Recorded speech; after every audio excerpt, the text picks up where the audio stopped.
Hello, YouTubers, friends, compatriots, bootlickers, shields, debt slicers, peasants, vassals, minions, meat sacks. I'm Useful Idiot. Welcome. And let's go global. And well, actually, I guess it's a good old USA. It's a little cottage called 1209 North Orange Street in Delaware. And this can be described as, quote, one of the world's largest havens for tax avoidance and evasion, unquote.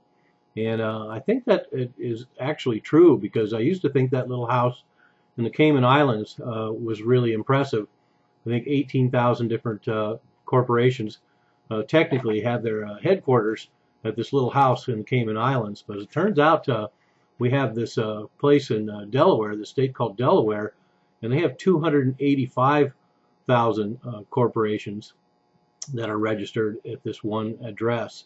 And it's some of the biggest companies in the world and in the country, certainly. Apple, American Airlines, Walmart, Coca-Cola. 65% of the Fortune 500 companies actually are registered in Delaware. And of course, one of my favorite things about it is Hillary Clinton and Bill Clinton, as well as Donald Trump and a number of other notable political figures, all have registrations there in Delaware as well. And there's, like I say, 285,000 companies registered there. In fact, in the whole state of Delaware, there's 1 million corporations registered. Not too bad for a state that only has about 985,000 people. But people are attracted to it because of the strict secrecy rules and because of the business-friendly court system they have there. So out of the 985,000 people in Delaware, I assume maybe 400,000, maybe half, are corporate lawyers. And then, of course, they have these tax loopholes that shift money around and create these tax breaks, and have the system set up in Delaware where nobody really has to pay taxes. And a lot of it's based around what's called the Delaware Loophole.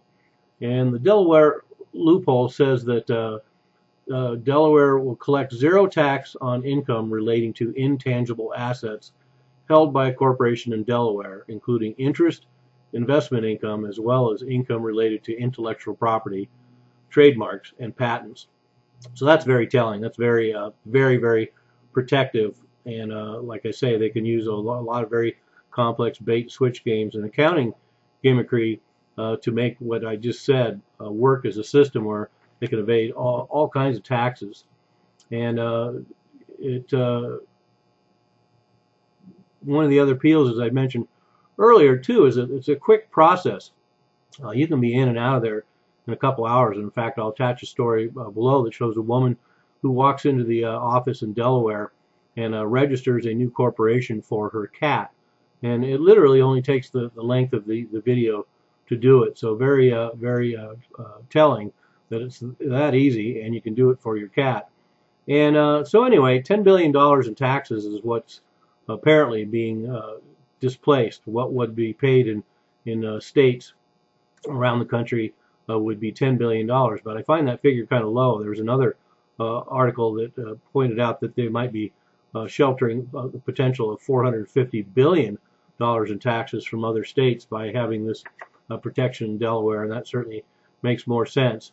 And Delaware is one of the main havens, too, as I brought up in other videos about tax shelters. Nevada, Wyoming, and South Dakota also have similar systems, but between the three of those states, they only have 1,000 subsidiaries combined registered in their states, where Delaware alone has nearly 20,000.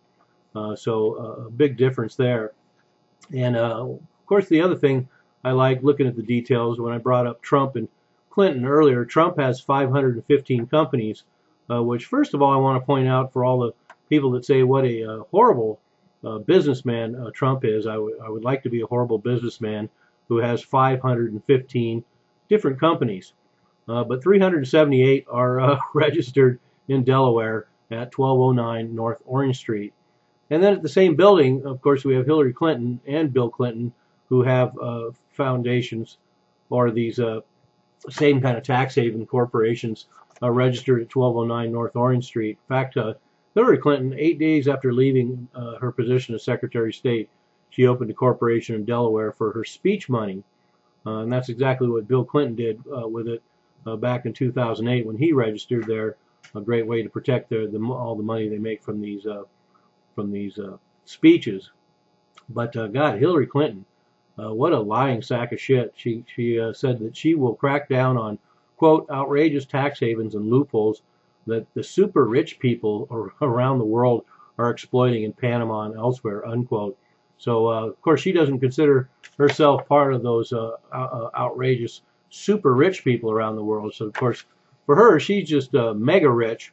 And the ones we really need to worry about are the ones above her who are super, super duper rich. And anyway, just wanted to point out that little hypocrisy there. But wow, look at that. All this stuff about the Panama Papers and all this ballyhooing about closing in on all the tax shelters in the Virgin Islands, in the UK, in Switzerland, in Panama, wherever. Sooner or later, I guess, once they get rid of all the other ones, then they're going to come for Delaware. I'm a useful idiot. Don't you be one too.